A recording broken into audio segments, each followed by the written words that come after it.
Call the meeting to order. We're having Laura. No. Nope. No. Okay, call the meeting to order. First thing, I'm gonna turn it over to Brent. Thank you, Madam Chair.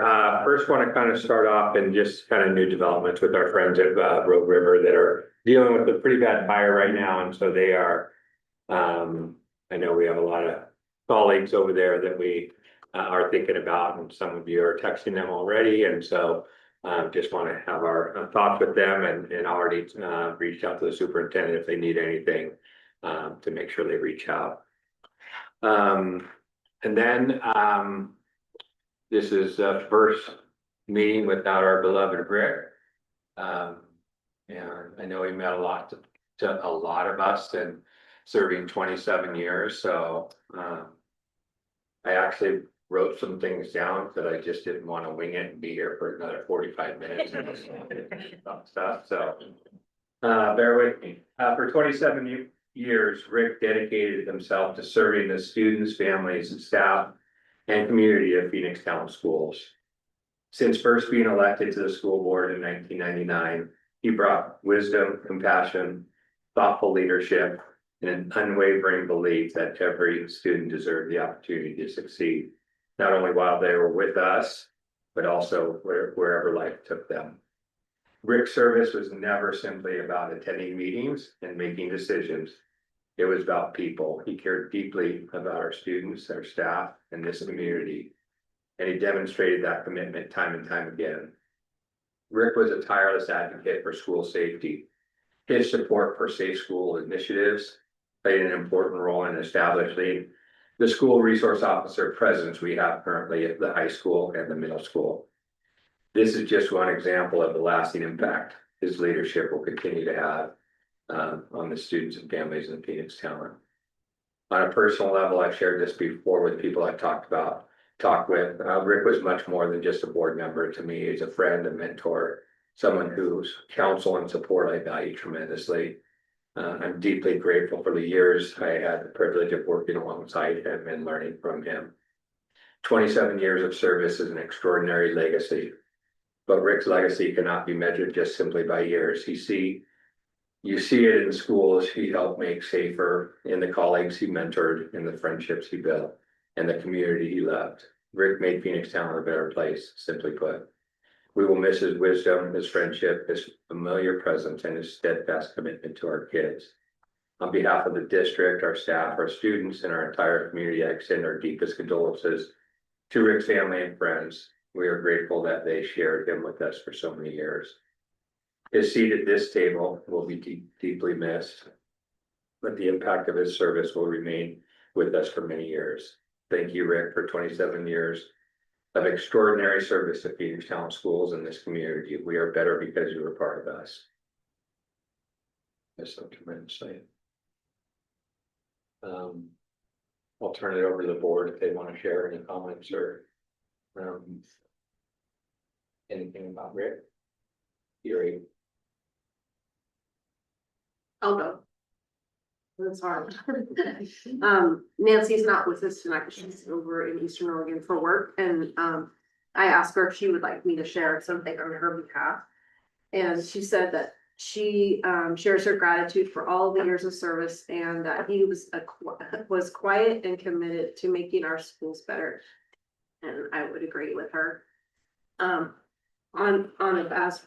Brent says, on a personal note, I spent many hours with that wonderful man, and I had the privilege of being his chauffeur because he couldn't drive with one eye at night like he wanted to. It's okay, Polly, I'll just close one eye and drive there. I'm like, I don't think so. You know, I'm just like, please, could you come get him? I'm like, 100%. I don't want anything to happen to him. And even one time I was able to spend 5 hours driving to Portland with him, and I made him the DJ, and he picked all the music from when he was at Phoenix High and before, and he had friends who were in music, and he played. You can believe that on Spotify you could find all those folks. And I got to spend time with him on the Brit Hill, and I went back there last week, and it was hard to not see him at the gate. he had such a big presence and he touched so many people, not just here in our district, but also in our community. When he attended other meetings, outside of here, he made a huge impact. And I know I was lucky enough to know him when he taught at SOU as well, when I was a student there. So, I'm just really grateful that I got to know him and be his friend.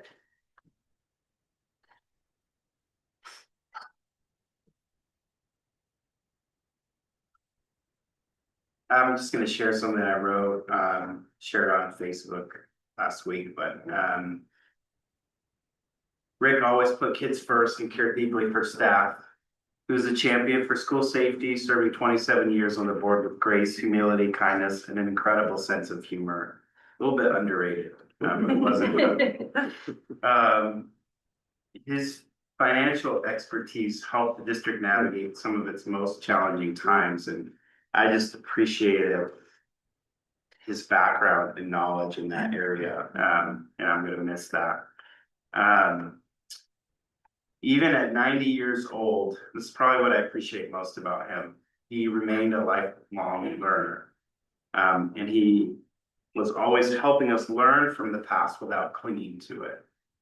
And I just think that character trait in a person to carry themselves with such humility, having all those years of wisdom and knowledge, and yet still showing up every day with the willingness to learn and with a heart like that is something that I think we all can learn from and carry forward. I'm gonna miss him terribly, and yet I'm so honored to have known him and to have served with him. And I don't know if we're gonna talk about it tonight, kind of hope not, but someday we're gonna have to fill his seat, but we'll never fill his shoes. And we're gonna miss him.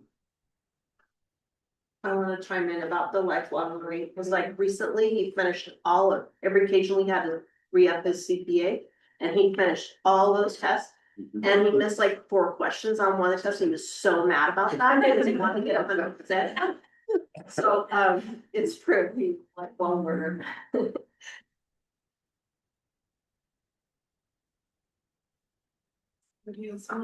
I'll go, I guess.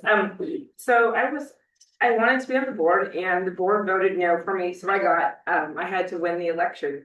And I won the election and, so I started in July and then we have our regional meetings in, October usually. And during the regional meeting, Rick came up to me and said, I am so sorry. I made a mistake when I didn't say yes for you.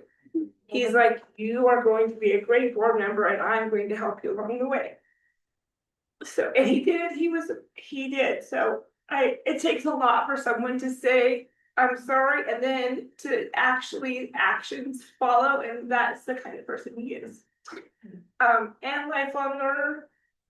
We were in Portland when Trump first got elected the very first time, and riots were like a new thing in the country. And so they said, you gotta be careful. There was like protests and riots and stuff.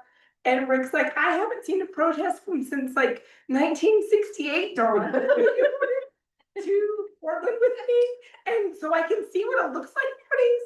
So Rick and Wanda and I don't know who else walked in. And like, he's like, they have right here, I haven't seen right here. Like he was, sorry, my voice is from allergies. And he was so like learning about, and then he was telling me about how they used to be when he was younger, and it was just a great experience. If I was gonna go to riot and risk safety, I'm gonna do it with Rick. So we were safe enough. But it was more of an example that he really wanted to learn. Like, and he kept on asking a lot of questions, and it was great. Like, he really wanted to learn the process and how the world was changing.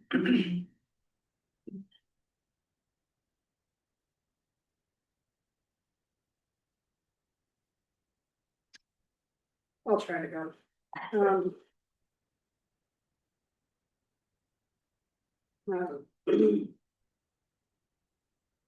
Rick meant a lot to me, and I'm happy that he made it to his 90th birthday and that, you know, he really wanted that. And I'm also happy that he's not in pain and suffering anymore. I'm gonna really miss him a lot. He was my adopted grandfather. He didn't know that, but he was. And I'm gonna get too deep into it because I'll get too emotional, but he was a very, very dear friend of mine.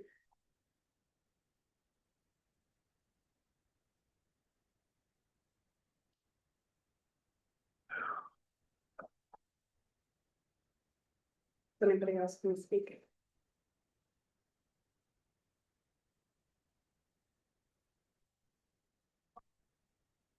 Do we have to declare it? We'll just move along. Yeah, yeah, Alright, we're gonna move along to accentuate positive. perfect, actually, for something positive. Good evening, everyone. Kent Valir, principal here at Orchardville. Maybe I just was, as you guys were paying your tribute to Rick, I obviously didn't really get to know him that well. And as a relative newcomer to our district, very early in my time here, he made me feel like I belong. And as we all know, we've been talking about getting school started and wanting our kids to achieve and feel safe. And that word belonging is really central to the work that we all do in our schools. And so I think, at least for me, his legacy of treating me that way, I'll pay that forward to our kids and our new staff. Speaking of staff, I do want to thank Jessica Hanlon and Tiffany Britton. School is only as good as its best teachers, and we have two new ones that are great. Whitney Winans will be joining us in first grade. She'll take Jamie Cross's position, and then Davlin Ontiveros will be our new K-2 special education teacher. So I wanted to thank Jessica and Tiffany for the onboarding of all those people and the patience as principals. Oh, hello, Jessica. Yeah. As we kind of push through some of that paperwork, but also Tiffany Lambert, because she remembered an employee, special education para that worked at Town in the school some years ago that had gone off to do some international teaching and gave her a call or something. Magically, she wants to come back. So thank you, Tiffany, for your creativity and keeping those people in mind. Nick and everybody have done a great job with the building. It's getting ready slowly but surely. And lastly, I just want to thank Denise, because lots of mornings at ad team or here at the board meeting, there's always some yummy treats. And I know you do a lot of behind the scenes for that. So thanks, Denise. I actually wrote mine down this time. It's my new goal this year. Look at Benny. I'm gonna follow his prompt too. So things at GES are looking pretty good. We're fully staffed. I'm excited about. We have some, the regular team. We just have one hire that ended up moving with. We had internal movement, which working out perfectly for me. And then our enrollment numbers are looking really good. And it's, just the beginning half of August. So I'm really excited about the year. And as we get kind of closer to welcoming people back, I want to extend my shout outs because there's a lot of people behind the scenes. First to Cheryl. She's come in a few days this summer just to kind of work through all of those enrollment processes that take forever to get through and make sure that everything is correctly entered. So she's just been working, nudging those families, and it's not easy work, but I appreciate her spending her summer with us. Second, I also wanted to say thank you to Jessica and team, Tiffany, Monique, and you, Jessica, just because hiring is quite the ordeal. It turns out there's so many processes that need to get done correctly by the books, and so they just keep us in the right direction, moving in the right direction. And then finally, I just want to extend my thanks to our ad team. We put a lot of work in the spring and over the summer to prepare for our in-service schedule. And it's going to be super. I feel really proud of that work. And I know Britton can probably share a little bit more about that too. But the schedule is really designed to be entirely meaningful for everybody and really kind of bringing some coherence to our strategic plan and our building goals and our district priorities. And so it feels like a really smooth start because of that, all that pre-work that we got done. So just thanks to all of these people who are doing all that work. Good evening, afternoon, morning, whatever it is. My name is Donna Schleif, principal at Phoenix Elementary.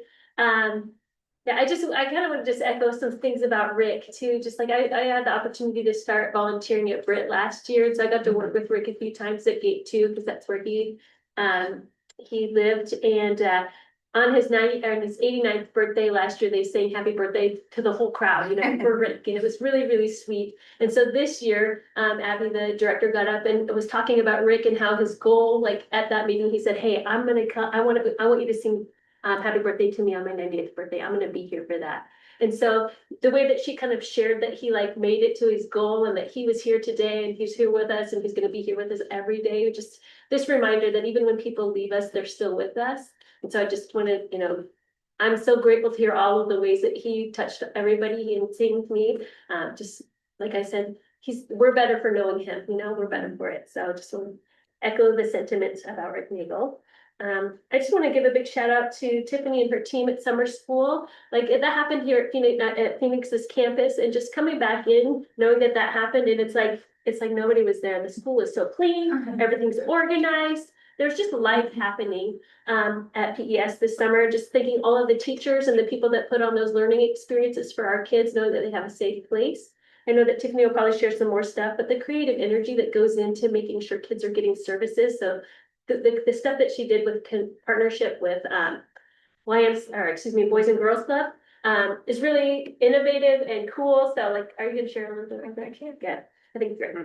So thank you, Tiffany, for that. And then Lori Delgado, she worked as a secretary during, or as a office assistant during summer school, which really benefits PES because she still does all the PES's work. So like come back in and things are already like registration's alive and well there. So we're really excited about our numbers as well and just excited to start the new year. So last but not least, I wanted to share, I don't know if you guys were able to see that we have a new mural project that happened over the summer. And that was a great collaboration with the city of Phoenix and their art council, that they're putting funds towards the arts, and that we have the benefit of doing some fundraising, and then that project got to happen this summer. We met with the Courier, so there'll be a full page spread on the mural coming up soon. And it was just really funny to kind of think about all of the collaboration that happens that really has meaning for even if it's just a mural, but it's a really cool signature piece. It's the first mural in the city of Phoenix. So that's kind of cool, and it gets to be in our schools, which is awesome. And then when the painter Zavi was painting, it was like during the 100-degree heat, and it was really hot and miserable. But he kept just saying, "This town is so alive. There's so much community here. I didn't even know. There were kids riding by every single day, checking it out." He's just like, as somebody who lives in Ashland, and just like comes in and says, "This is a really cool community that I didn't know existed in this way." So I just wanted to say thanks to the collaborative efforts of that, and like I hope you can come by and check out the piece. It's pretty cool. Good evening, board. Casey Olmstead, principal at Talent Middle School. I just have a few shout outs. Alyssa Barber is taking on some new responsibilities this year and supporting the middle school as well, specifically math. And Kaylin and her and I have been spending a lot of time together, the perfect amount of time.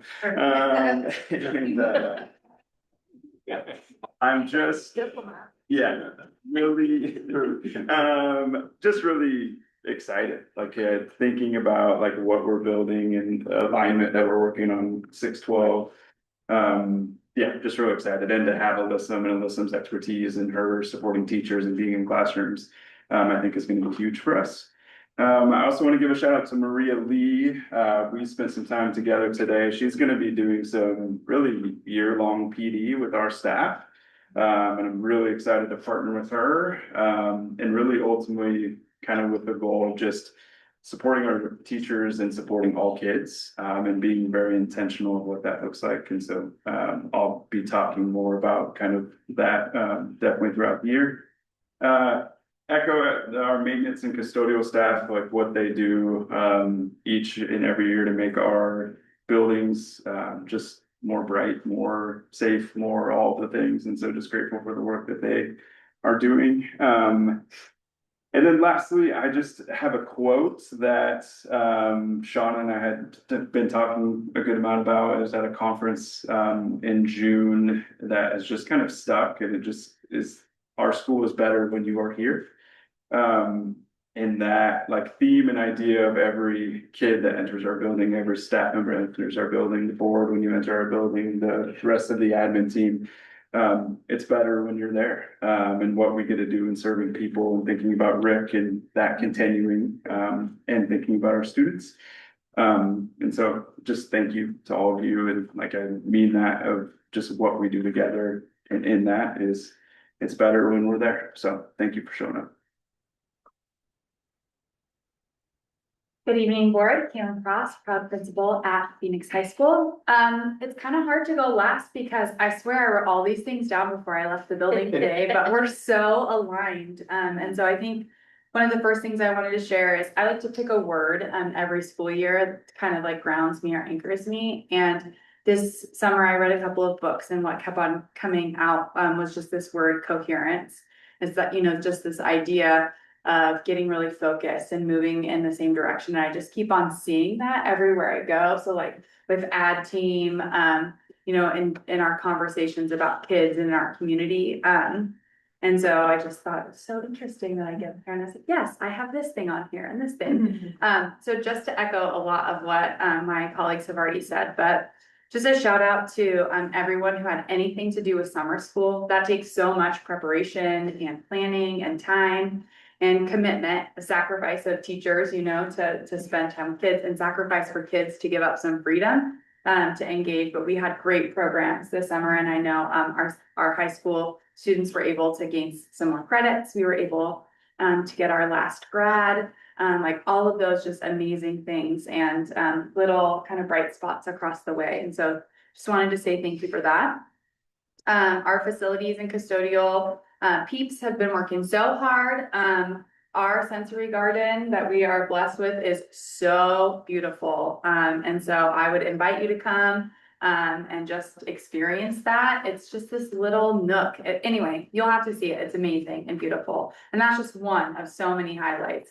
Like even walking into the gym and seeing the shiny gym floor is just like, whoa, what a blessing we have in our facilities. And so just a shout out to them. And speaking of facilities, another thing that I just wanted to shout out is because of the building that we have and the beautiful facilities we have, we're able to really secure great candidates. I know that that seems weird. There are a lot of other factors that come, you know, when you're securing the right people for the right positions, but it means so much for someone to be able to know that they're going to spend 8, 10, 12 hours in a building with sunshine and fresh air and cold water, and they can walk down and get ice, you know, just all of it's the little things are really the big things. And so I say that to also just say that we have some really great new hires this year that I'm super excited about. I met with our new ag teacher today, supposed to be 30 minutes.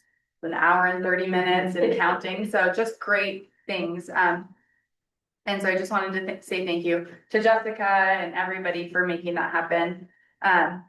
We have been spending the perfect amount of time together, Casey and Alyssa and I.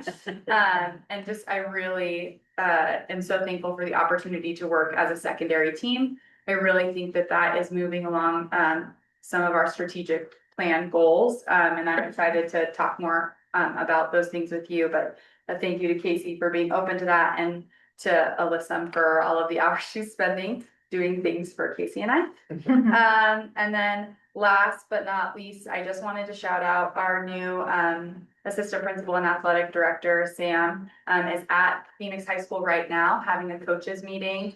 The agenda is solid. The tools that he's giving coaches just are really going to set them up for success, which in turn sets our athletes and students up for success. So I just want to shout out to him, he just hit the ground running, and I'm so excited to work with him. So that's all from Pireship. I can go. Shauna gave me an introduction.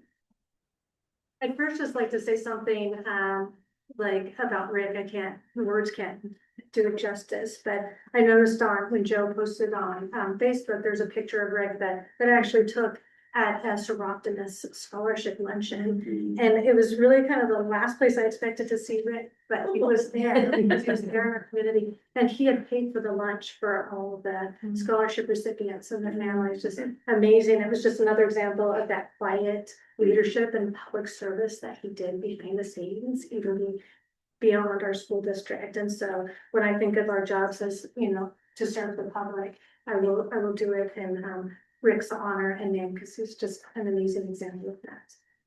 I also will admit to the board that I've never read one of the audits.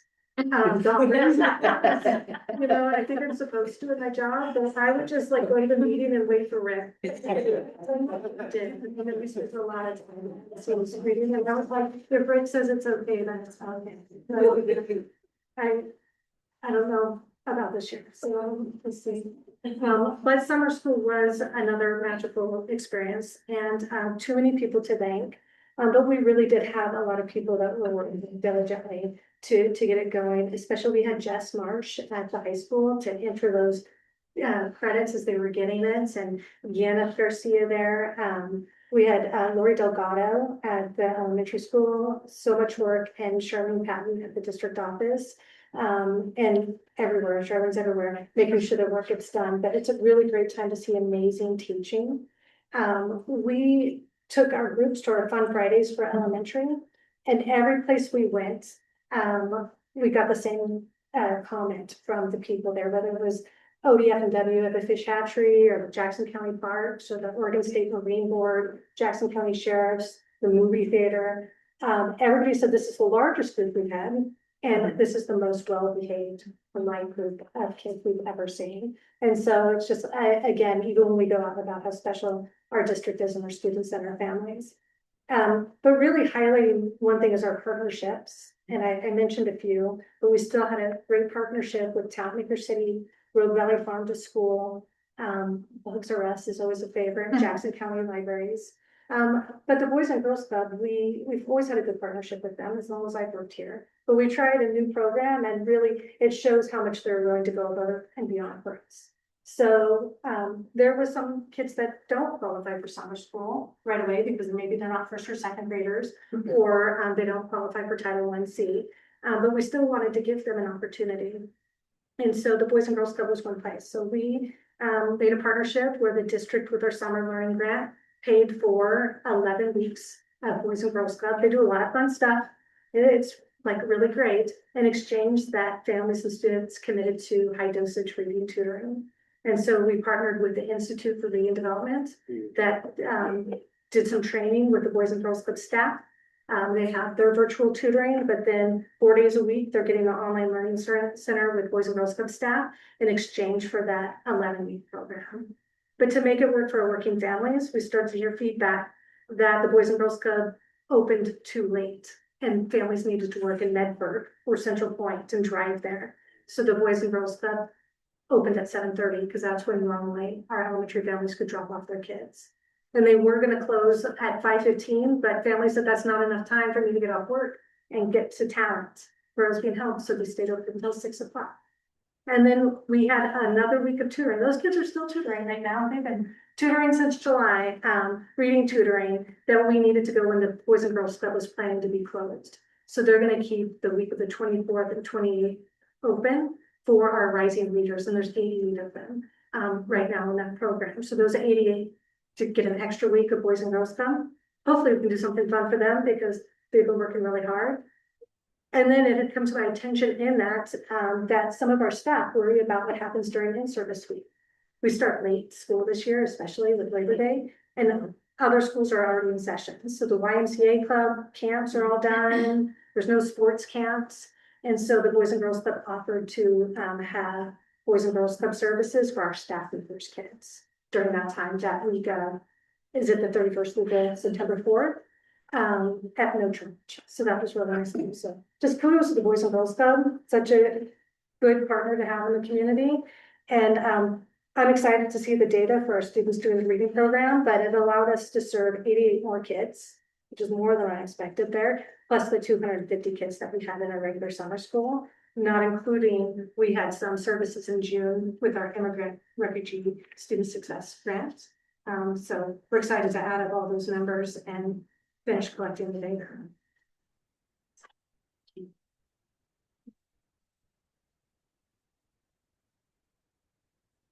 Hi. Thank you, guys.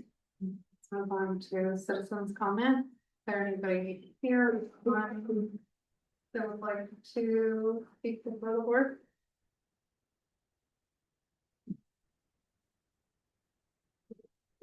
We'll move on to superintendent report. Thank you, Chair Weathers. I have a few things. I did plan on talking about summer school, thanking Tiffany and her team.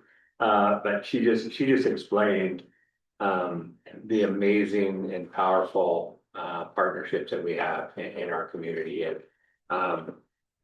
and what we design, and Tiffany and her team been experts over this over the last several years. But you may not know, our summer school is 4 weeks, all day long, a regular school day, 5 days a week. Some schools, I mean, some of them are half days, Monday through Thursday, or Monday through Friday. And to get our team to be able to commit to that is just, it just goes to show you the this amazing staff we have, and the culture that Tiffany creates to make that a fun 4 weeks. And it looked really fun. So I want to thank Tiffany and her team for that. I also want to thank Dawn for showing up to the talent council meeting with me last week, or was that last week? It was a long one, and they were talking about the surcharge and the new formula to charge non-residential commercial businesses on a trip fee. And so that basically would change our yearly commitment from a few hundred a month to over $10,000, or a few hundred a year to over $10,000 a year. Essentially, they tabled another transportation fee they were looking at adjusting, and they just increased the public safety surcharge from $5.66 to $8 next year, or this coming year, and then move it to $10.50 the following year, to make up some of the gaps and the differences for the rising costs. And they have to balance the budget. You guys have to balance budget every spring as well. And so that's how they're going to do that.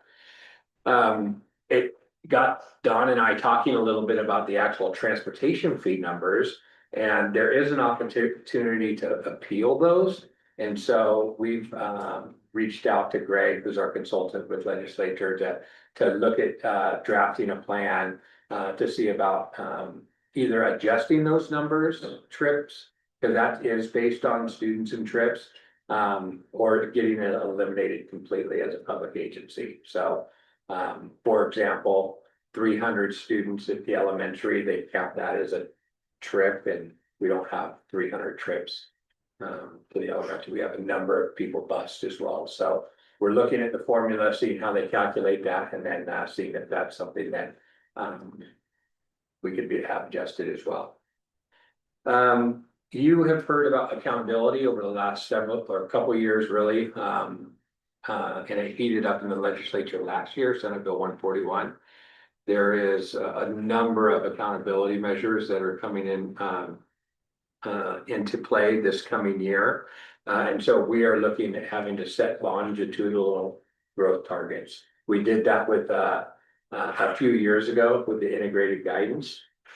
And so it's a similar process. We are chunked with about 8 other school districts, and have an average score and based on graduation rate, third grade reading, all kind of the normal ones. And then we'll start making longitudinal goals, and we'll share those with you. It's interesting, they're due this month, when the actual scores and data is not going to be validated till the end of September. So that's all, and I'll leave it at that. Also want to say, in their package, you have some information on the pension bond. You may know that we have We went out for a bond in 2002, I think. And those are coming to an end. That's proved very, I don't know if lucrative is the right word, but $6.5 million we have saved over the life of that bond to be able to use for other aspects of operations rather than paying it into the PERS liability. So Yasmin obviously is a guru with all of this.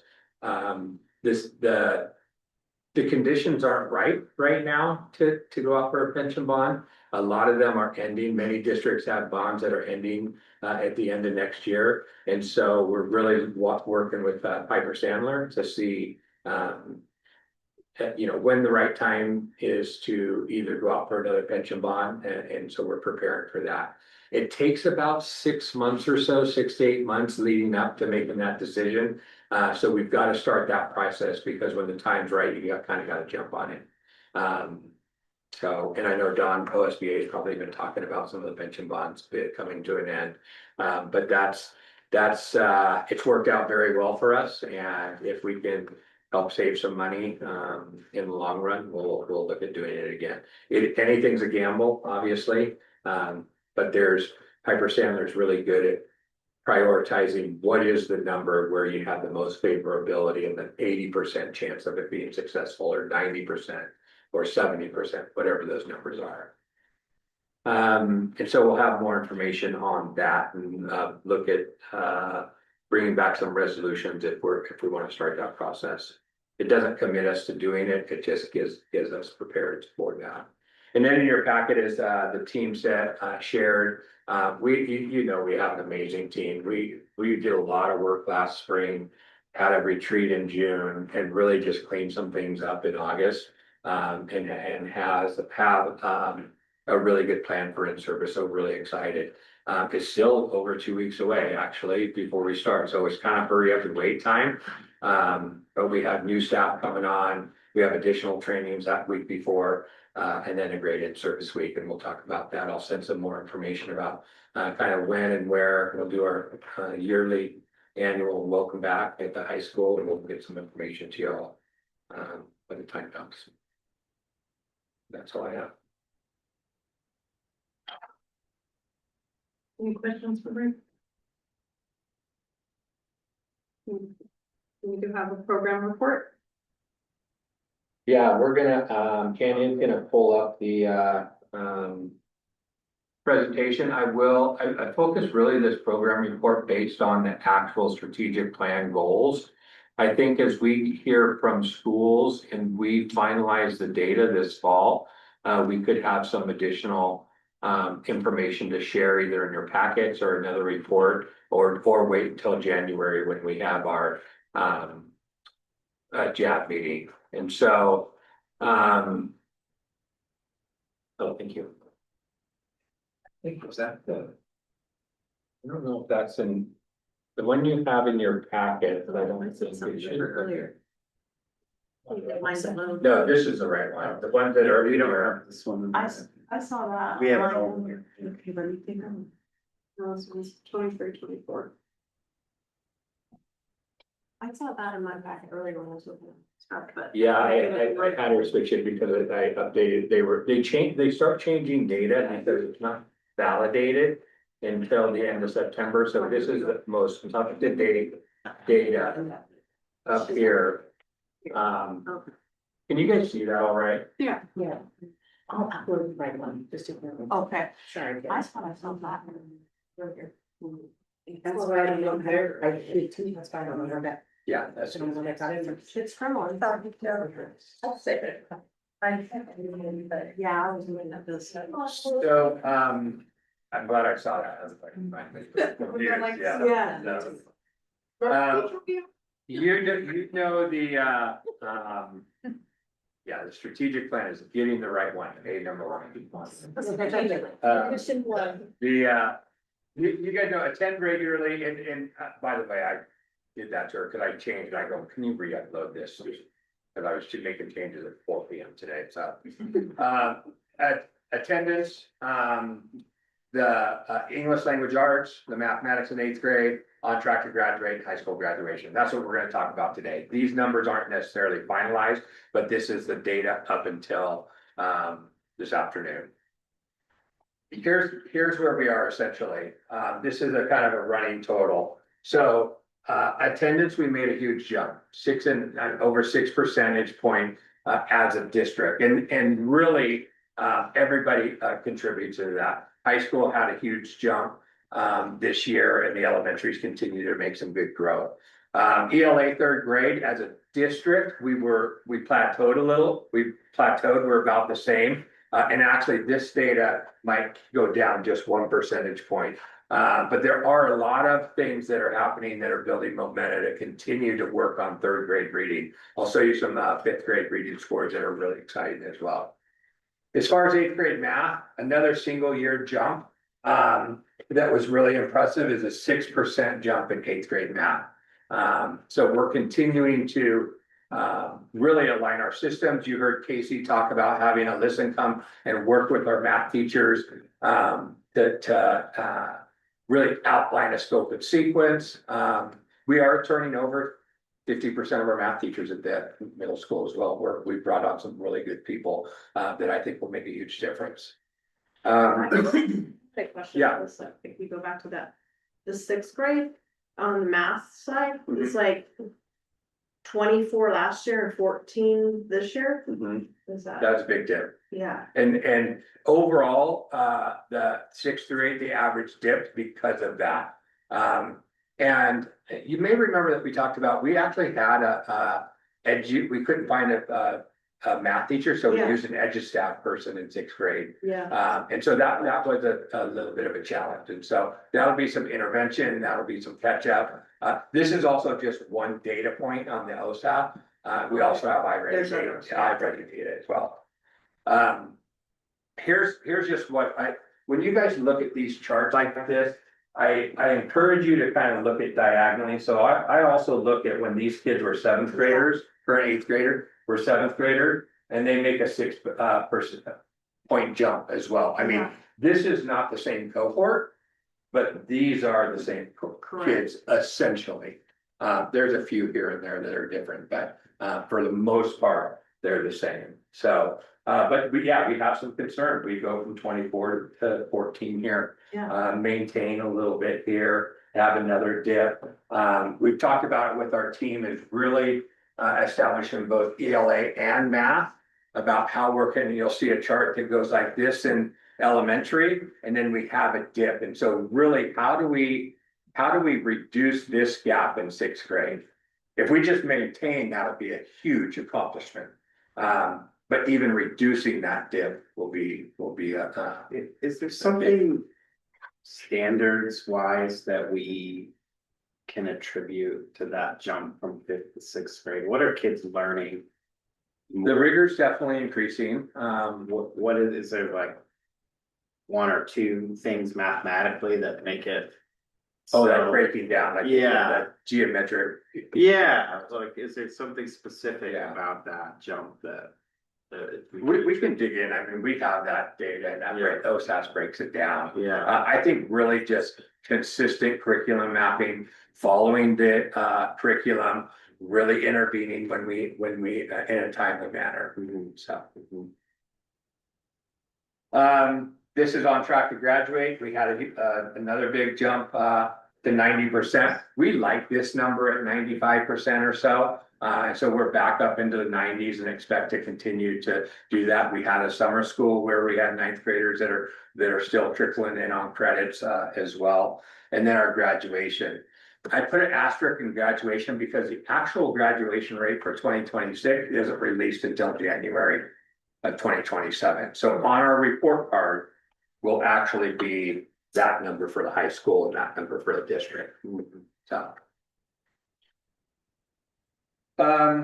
Here's just the attendance in a different way in a bar graph. 6.3% increase. A lot of family engagement working that has been established over the last 3 or 4 years. You know that Heather and Shauna have been on the road nationally to share that work. that's making a difference. Secondary wise is jumping in on that. We do have, our consultant is here and working as well, to make sure that we're connecting families to our schools. Secondary is a little bit different, but you could still, I think, use some of the same strategies to connect families to school. This is something you're probably gonna need to see on your computer, but essentially over the last 4 years, nearly every grade level has had a plus. We've had some dips in where the 8th grade was a little bit of a dip, 9th grade was a dip, and then 10th grade had a little bit of a dip. Everybody, and then seniors, obviously, over the last 4 years. But if you look at this, our seniors were 60% in 2023, dipped at 30% and 19%. And I want to explain what this means. A regular attender is somebody that shows up 90% of the school days or more. It's not the attendance rate that happens to be daily for all students. If you dip down to 89%, you're not going to show up on this data.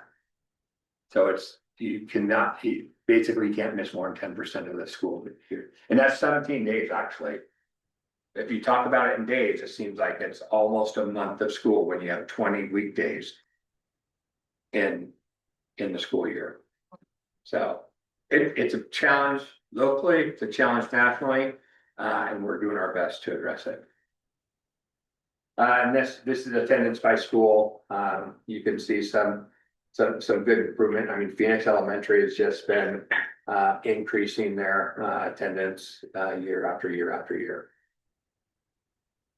I don't want to waylay us too much, but Yeah. how did we land on that 85% or whatever the regular attender Based on data, research. on? Yeah, We like- know that if kids attend this percent of the time, achievement is, okay. Like Well, at least we got that going. And that was so Something's we're a long way from 85% next year. So we need 14.5% in 9 months. So Yeah. it also is part of that longitudinal data work that we did for integrated guidance. And so and I think we were a little more aspirational than the state was asking us to be. And so Okay. Yeah. It'll be aspirational. the good news is we get a chance to really look at what we want on our strategic plan moving forward this year and setting those target numbers. And I have some ideas on that, really what's important to this community and not necessarily what's on the state report card. So, even though that'll be still a focus for accountability for sure. I don't want to dismiss that, but I think we can really highlight some areas that's important to the community. Again, this is just a bar graph, made some big increases in 3rd grade last year and plateaued a little bit here, dipped a little bit in some areas in some schools, but we have overall have made some pretty good improvements. This is just that 3rd grade reading scores by school.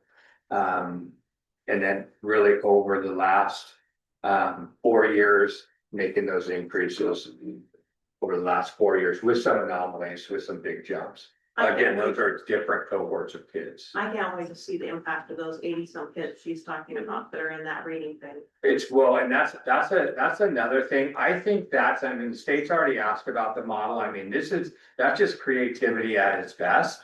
And, luckily we had the funding to be able to do it. Yeah. And the partner to be able to do it. But it's gonna make a huge difference. I mean, we knew the kids that are in those programs, especially if they do another cycle, 2 cycles, it makes a big difference. This is from,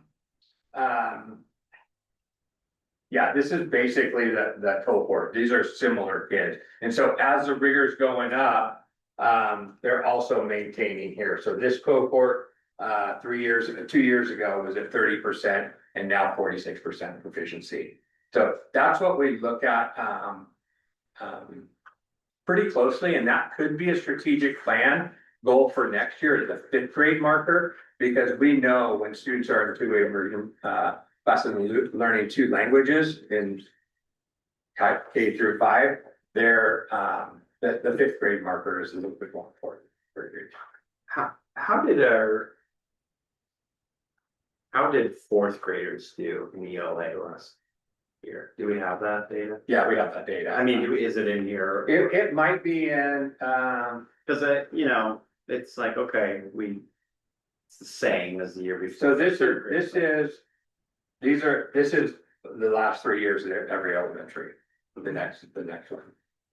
So, but these are cohorted data, so. these are Right, the that's same what kids. I'm curious about. Let's see.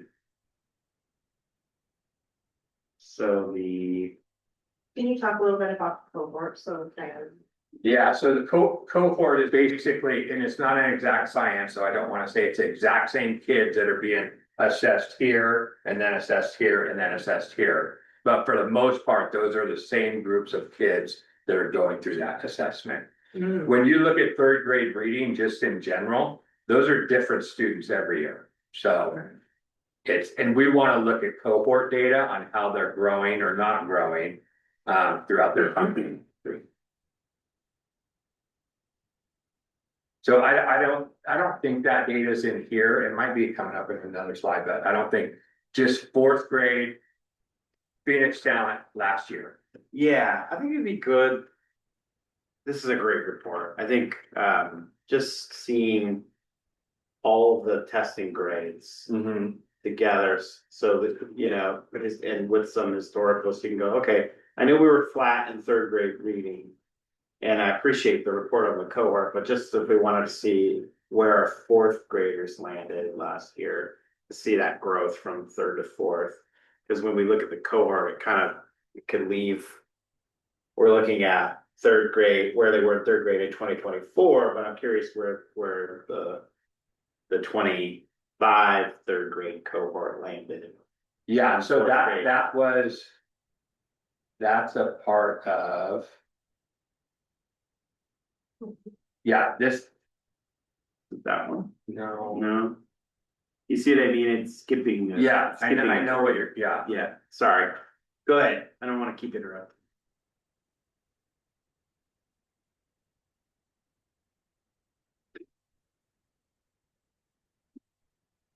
Okay, yeah.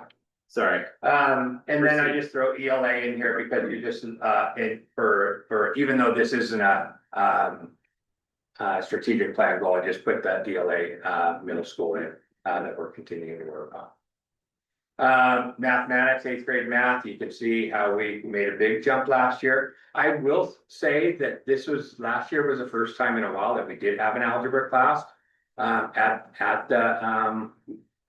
the 8th grade level or at middle school, because we have 7th graders in there too.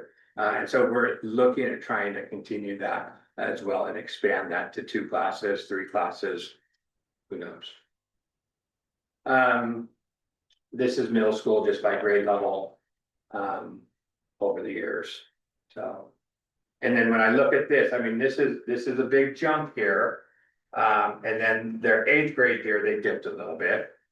So when I look at this, 16, they go to 17, they go to 18.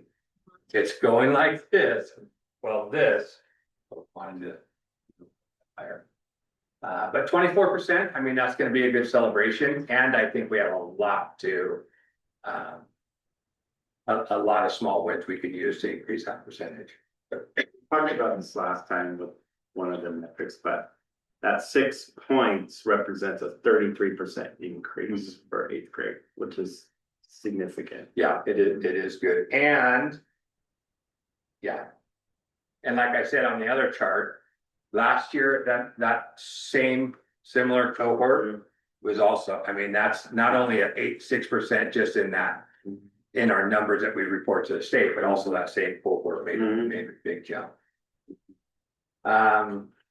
But aren't we still looking at only 2.5 kids out of 10 are reading and doing math at grade level? Yes. I mean. Showing proficiency on the OSAS, yeah. And is that a problem with the testing, or is it just really, really lower standards? And We're gonna have to schedule a 3-hour meeting. next week. So eighth grade math statewide is, I think I saw today, 31%. That's what it is statewide. And so we're still 7% off just the average in the state. But that's 3 out of 10 kids that are proficient in eighth grade math on this assessment that they're showing that they're proficient in the statewide assessment. Just seems so low. Yeah, it is. It is low. So, and I think there, Michael jokes about a 3-hour meeting, but that's why the conversations are happening in the state, and the states that are really making a move. And their third grade reading scores, let's say, there's absolutely a clear vision, a clear plan, and all of these entities are on the same page on how you get to that vision and plan. And right now we have, the governor making this executive orders, and a Department of Education that is really just trying to hang on and do their best to support schools. And 197 districts that may have different strategic plans. So that's gonna be that. But it's doable. It's a thing. It really is doable. It just really needs COSA and OSBA are really in lockstep on making sure holding the leaders and the people that are making the decisions accountable for saying, hey, this is what actually needs. We can't just continue to ask for more money and expect the same results. I mean, we'll get the same results. We need to really kind of restructure how we do education in the state. So, Or how we measure. yeah, well, it could be how we measure, but I also changing the measurement is one way to get the data you may want, but it may not be building the skills and employable, students after high school, so. And we do a great job of getting kids across the state. I mean, that high school works really hard. It's a K-12 celebration every year in this district, the graduation. Ninth grade on track, like I say, this is something we do have control over. We do like this at about 95%. Because this number, even though we do catch kids up, this number for years and years is basically what your graduation rate's gonna be in 4 years. So that's why we want 95, 96, 100%. Okay, Don, I know you want 100% on everything. Every kid needs to be reading in third grade. Every kid needs to be graduating.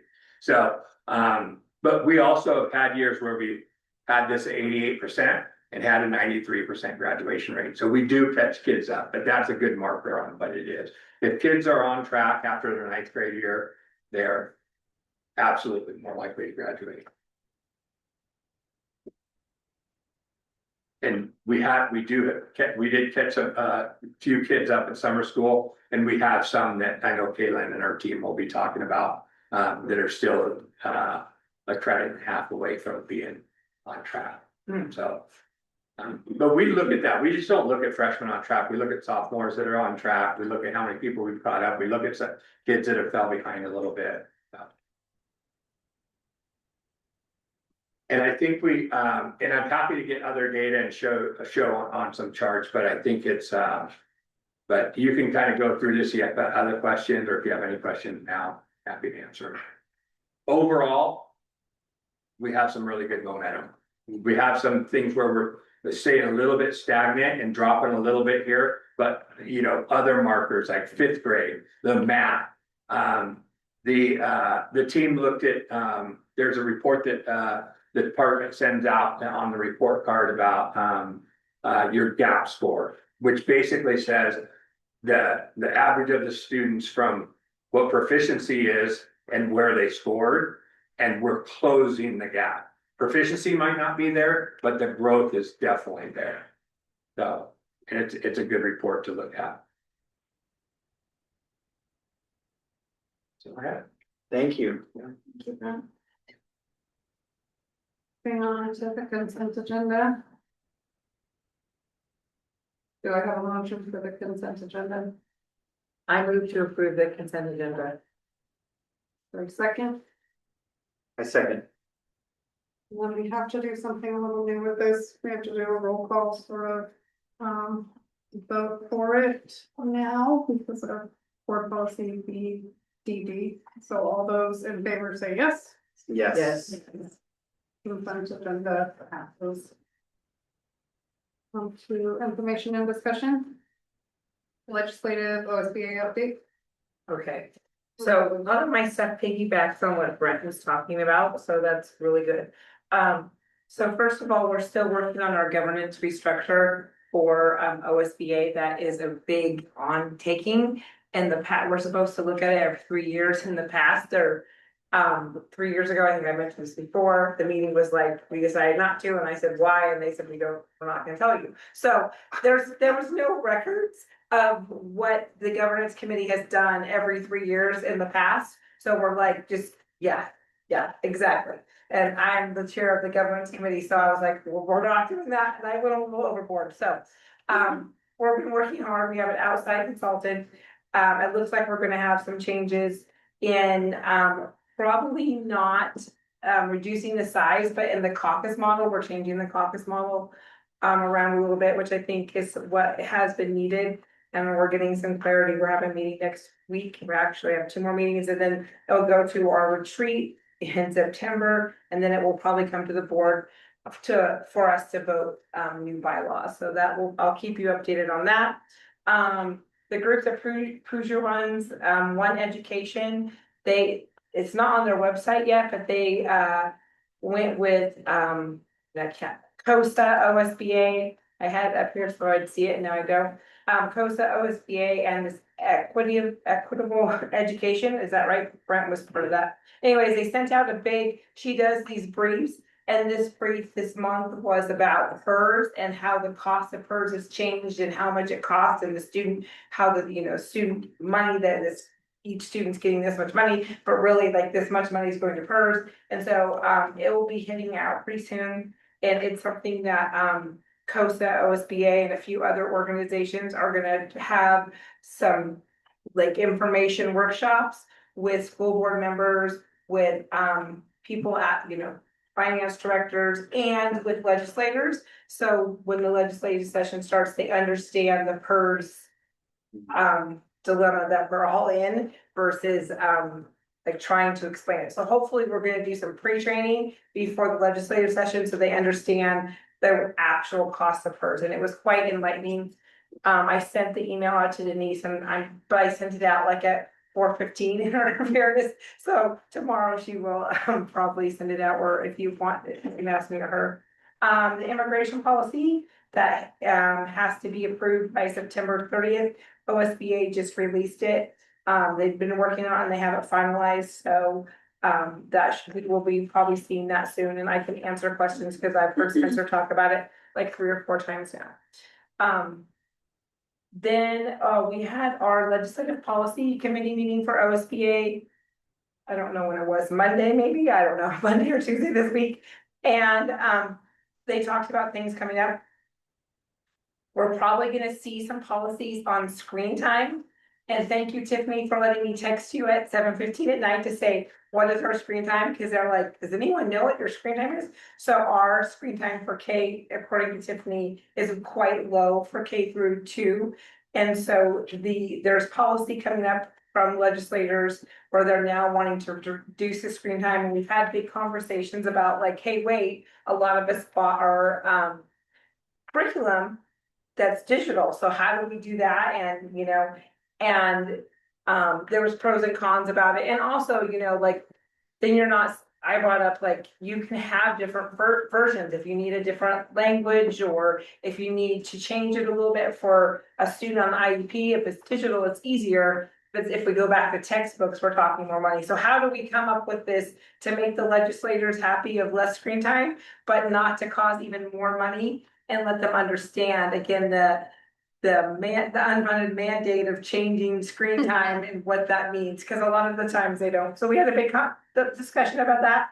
I imagine we'll have even more. We had a discussion about truancy and absentee legislative. We had a discussion about statewide bargaining legislation. kind of, they were trying to get the feel of how OSBA members felt to, because OSBA tries to like wants to represent everybody. So as statewide bargaining, so we talked about the pros and cons of statewide bargaining and what we would want the state to bargain for us and what that meant that would be left for bargaining for that we could have bargaining. We also talked about the assessment conversation about assessments. There's different assessments. We would like some of them to be dropped because some of them, we don't get the data in a relevant time. And so, if we're gonna have assessments, and then how much assessments is too much assessments? And then how are they supposed to learn in between assessments if they're assessing too long? So we had that huge conversation. Any of this stuff, if anyone wants to give us input, because we're gonna be having these discussions even more. And then there was an article, I think on the Oregonian, of 2 members from the Department of Education board that the governor picks, left, and then they spill all the dirt. So if you wanna read an interesting information on their opinion of what is not to be on the Board of Education and how they feel like the Board of Education is just a stamp for the governor, you can read that. And then there's director position opening. I'm having a meeting with Linnell, Haley, and Emily because it's very confusing how the position for the regional director is open this time. And so she has like, I kid you not, it's a 1-page email on scenarios on what happens if. So like, if I don't run this time, I can't run again until I'll be off the board before I could run again.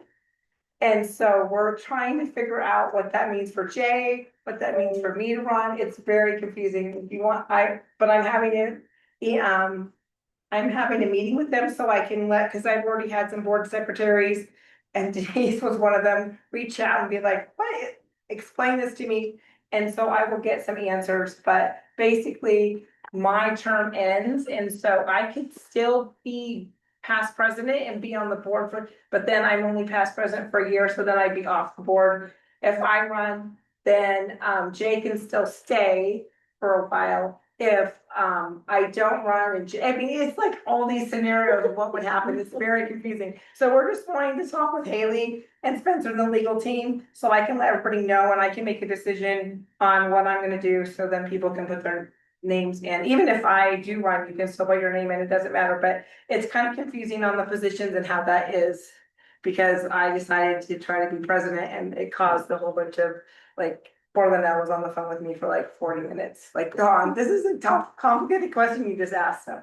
I think that's it, but if you guys have any questions for me or want to give me any input on any of the things I quickly went through, please do, because our board retreat is in September, and I'm sure we're also going to be talking about this in November. And I think they're really wanting us to have conversations with legislators, so I'll keep you informed on what that's going to look like. Sorry, that took too long.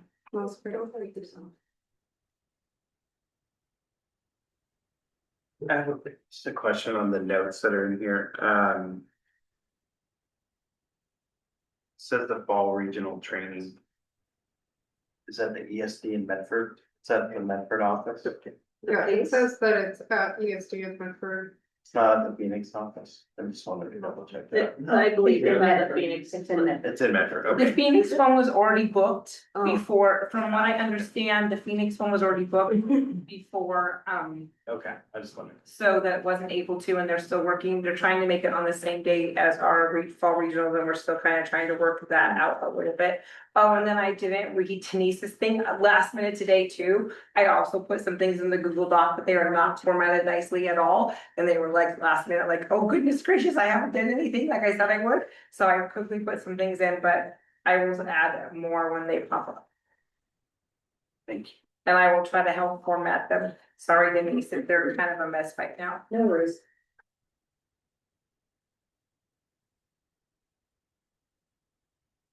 All right, we have some budget committee vacancies this year and every year. Anybody would be a good fit. Did we hear back from Mark and Nate yet, or? Yes. Yeah, they I don't sent have the that applications. Okay. Sorry. How long do we have to advertise it? We can't appoint them tonight, right? No, we have to go through an application process Right. through the month of August. And then any applications that we take will be presented at the September 10th meeting. And then you guys can interview and or appoint at the second Okay, meeting in Great. September. sorry, you guys are gonna like non-chair me, I'm gonna. Take away. Is there two openings or is there just two openings? There's just two. And those other folks that were on are confirmed that they're gonna be coming again. I hate to say that, Well, but. that's too early to tell. Okay. It's next year. Mhm. They've got a 3-year term, so. Okay. All right, moving along. Established meal prices. Yeah, these are, we have to do this every year, and take a look at them. It's in this report. Any questions or comments? That'll be on track. Or I don't have any sarcastic remarks either. Review district employee handbook. If I may, I just want to commend Jessica and her team for really updating this. This was a huge lift over the last couple of weeks, just with some additional policies and legislation. It seems like it was, yeah, a big work this year. So thank you to her and her team for getting this ready for the board to look at.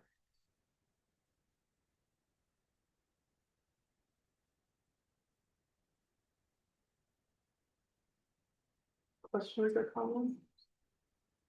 Discussion? It's really nice. It's crazy. You can tell it took a lot of work. Mhm. If there are Districts don't have them. It's a very big lift. Okay, we have our superintendent goals for 26-27. Yeah, I shared these with you, and based on our conversations, at the evaluation last spring, talked about, kind of reducing, I had about 2 or 3 goals within each of the 7 criteria of effective, of the evaluation of a superintendent. And so it was talked about to reduce those a little bit, so really look at narrowing them down, even though there's a lot within each of these 4. But really try to focus on really what it looks like in the next couple of years as we look at a transition and you know, especially when we're looking at facilities. We're still in a talks with the city of Talent of getting that Culver Road all done, and so and then just other facilities that we have to really kind of set the district up as best as possible. We did a lot of work with the long range facility planning last year with the grant, and so having a document that puts us out 10 years with funding sources, with other opportunities in that regard. Obviously, the strategic plan will continue to be a goal as a whole, and the data points within that. And then looking at, you know, our team and strengthening our leaders. And it's just been incredible to see the growth and the expertise that we have in this district. And I think we're gonna be well positioned for many years. I will say the cohort that just started at SOU for administrative licensure as well. We had half the people of Phoenix Town members that are in that, and so there's also a pipeline of the potential too. So there was 11 new members in that cohort that started this summer, and we had 5. Well, we had 6, but Charlie Olson now at Ashland, but so 5 of our staff members are looking at going into some leadership roles. Very cool. You know, I entertain any questions, or you can take a look. We can bring it back in September, or give me a call back from. Try to meet the spirit of the conversation that we had last week. I'm just grateful for your work on that. Yeah, and I think, when I read through this, I was thinking. You always like measurable things, but I think what you've done here is. Establish kind of a really good big picture, and then there could be some granular things within this that are more measurable, so I thought it was really good. And I appreciated though the measurable pieces on the student achievement part, which was awesome, so I think this will be much better, more focused. It's hard to achieve 30 priorities. If you have 30 priorities, you don't really have any, so. Yeah, thank you. We have board policy packet. 8/2026.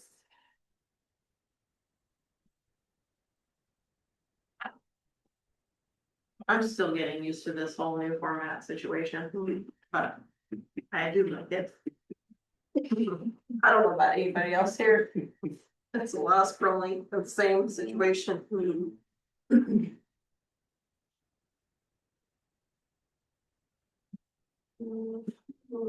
Big one, we got our board policy. JFCEB on personal electronic devices for background. Move to table. Sorry. Is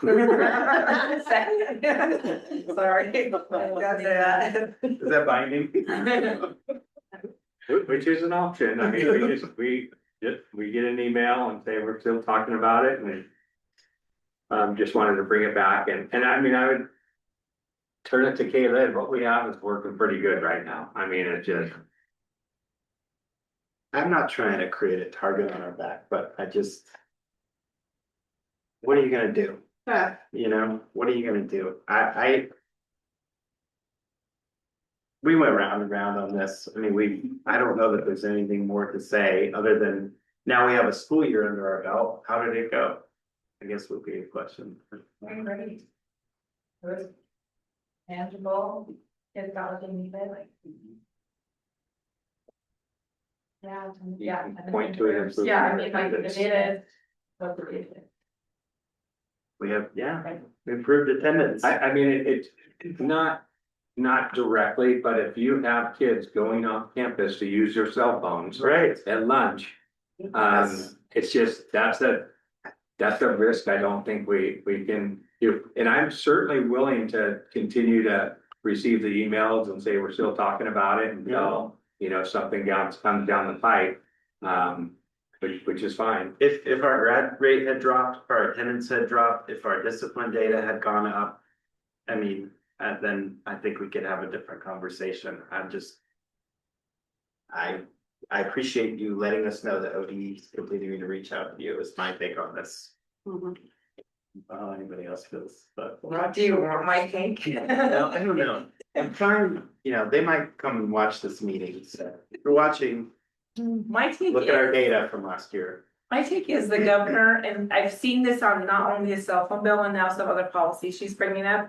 It's going through some states. They go to this governor, I feel like they go to this governor conference and these states are like, we're gonna do this. And like these governors are like, okay. And it's like, do. When I'm on my OSBA Pacific call, it's just like, you can see it like, now we have this and it's just this roundabout thing, which I appreciate. But I think the thought of what is actually happening in schools isn't brought up at this government conference. You know what I mean? I think the thought is good, but the action behind it is not. Like they're trying to prove a point, I feel like, and make change, but they're doing it in maybe a not successful way in my mind.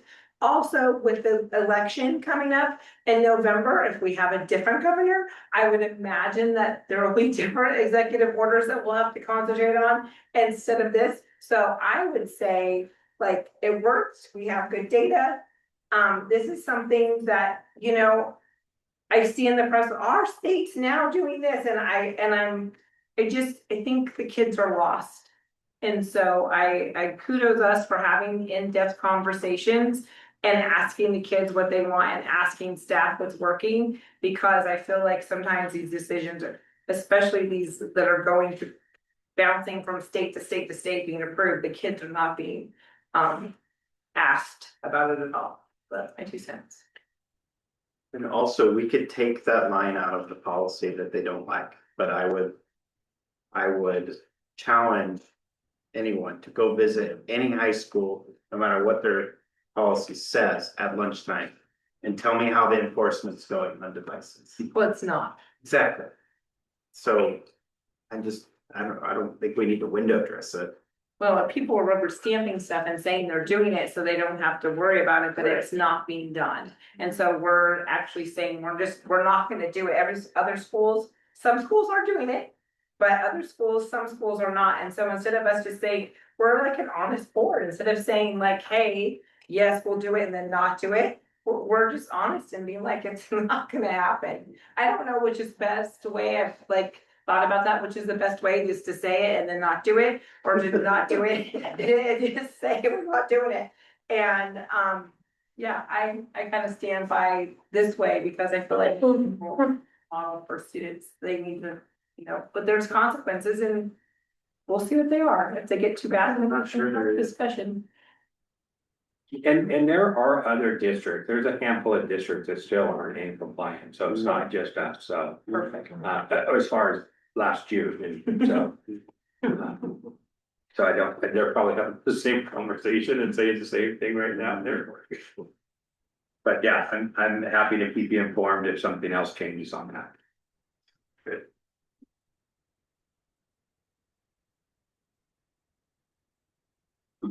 Okay. This one's pretty tough. We do have a board vacancy that we do have to declare. We can decide whether we want to post the vacancy right away. We can wait until a specific date to post the vacancy and take applications, or we can leave it vacant until the next election, which is in May of 2027. No discussion on this. When do we need to decide this? It's not, you don't have to decide whenever the meeting, whenever we feel. This chair has not been vacant since 1999. We all know. So strangely enough, about a month ago, Rick and I had a discussion about his board seat. And I know he wants it filled. And I know he wants a good candidate, and I know what he wants in that candidate, so I hope that person comes up. And so I don't know if we want to do it now, but I think, I know he wants it done before the election. He told me the same thing about 3 weeks ago when I took him to an appointment. So yes. Talking about who they are, what they, and he really wanted to pick the person. Yeah. We talked about this ad nauseum, I've asked every car. Yeah. So yes. I get that. My last conversation with him, he was having a difficult time and he wanted me to guide him to the right person that he got. I know. It was a wonderful person, but I was like, Rick, you be too much pressure on me, so. He told me, he said he was courting someone who was a female, who was one of my teachers in elementary school. And he asked her and she wasn't interested. So it's kind of interesting how he proposed that to me, but it was like, okay. But yes, he wants this bill. Well, I think we should heed his wishes in that regard. And I also think the timing is right to do it because we can get somebody onboarded close to the start of the year. They could attend OSBA, we could get them going and trained up. And so if that was his wish, then I think we should honor that. And I think there's other good reasons to do so. So I worry about quorums that we don't have. So. Sure. Yeah.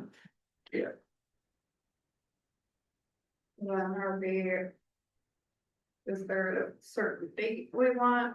We have to have, we have to advertise for at least a 20-day period. What do we need? Do we have to take action to declare the vacancy or? No, you just have to state Okay. that there is a vacancy, which we're doing now, Yeah, but just. That's really the only requirement for tonight, but you could yeah. direct the staff to. Tell me how Does long anyone the have- applications take Yeah, I think we should. Yeah, I think everyone's in and for agreement. what period of time. Oh, Oh, you might. Why is it on me? You just like, Get it. but I didn't look at the board calendar, yeah. Um.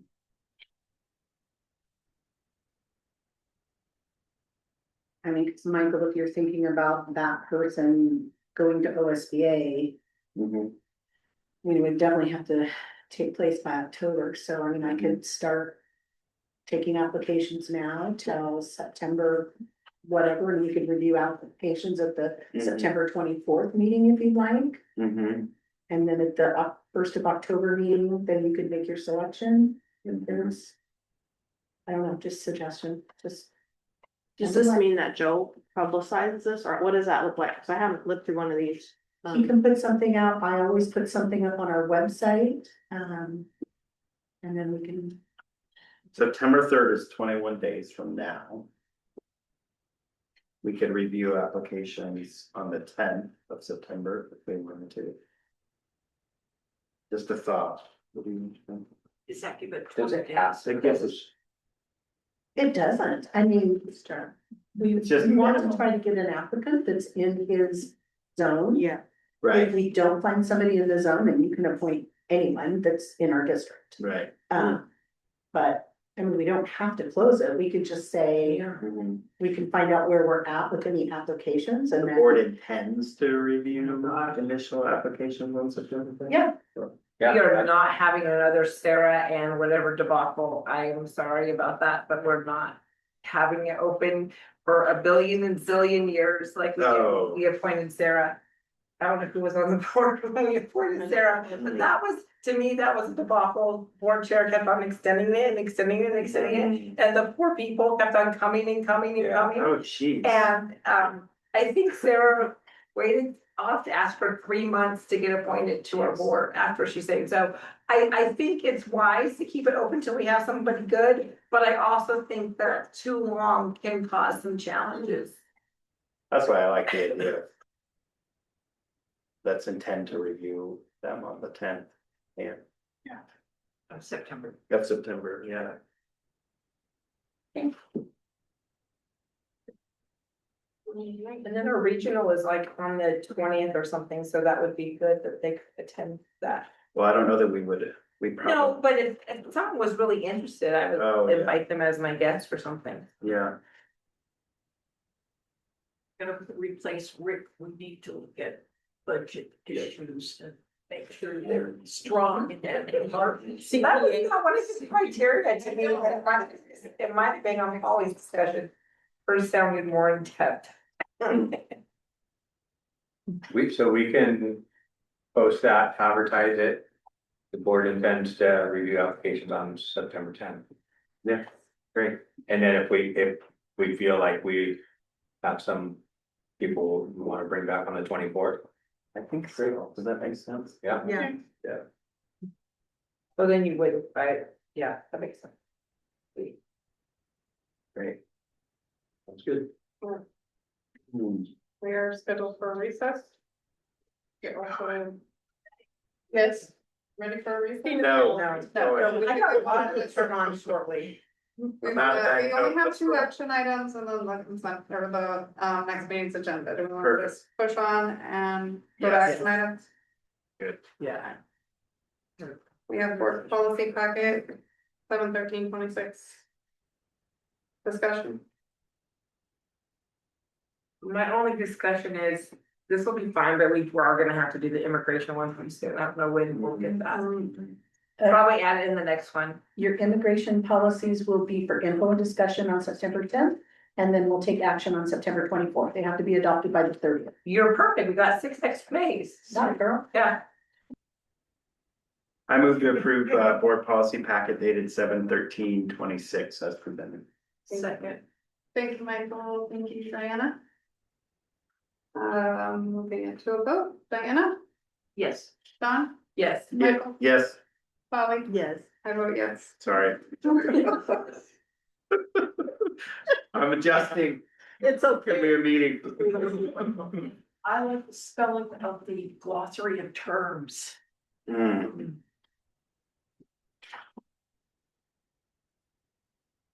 And then talent SRO contracts.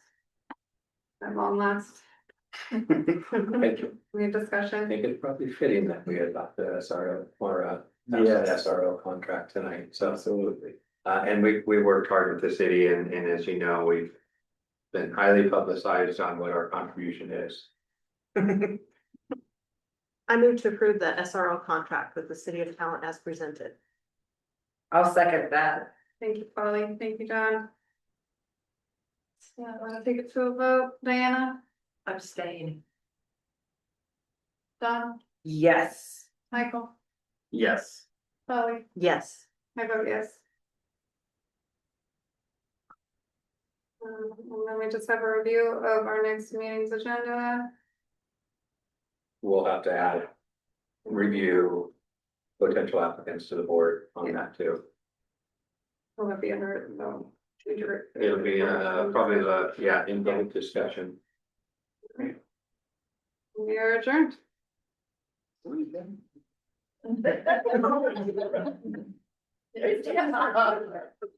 Great.